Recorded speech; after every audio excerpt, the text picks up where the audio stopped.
యముడు గారు ఒక పాపి మెళ్ళో పాశం వేసుకుని ఈడ్చుపోతున్నట్టండి. యముడు గారు ఈడ్చుపోతుంటే వాడు బాధ పడలేక దారిలో యముడు గారు నన్ను ఈడ్చుపోతున్నారు బాగానే ఉంది కానీ ఒక్క నిమిషం ఆగండి అన్నాడండి. ఎవరు? పాపి యముడిని ప్రార్థించారు.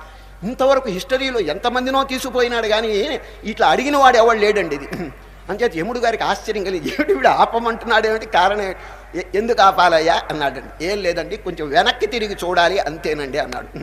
ఇది ఆయనకి ఇంకా ఆశ్చర్యం వేసింది, వీడు వెనక్కి ఎందుకు తిరగాలని చెప్పి. సరే యముడు గారు ఆపారు, వీడు వెనక్కి తిరిగాడు. మళ్ళా యముడు గారు ఈడ్చుపోండి అన్నాడు. ఎందుకు వెనక్కి తిరిగావు అని అడిగాడు యముడు. ఏం లేదండి, నా జీవితంలో చాలామందిని పోషించాను, ఒక్కడైనా సహాయానికి వస్తున్నాడు ఏమో చూచాను అన్నాడు. ఎవడొస్తాడు చెప్పండి ఆ టైంలో.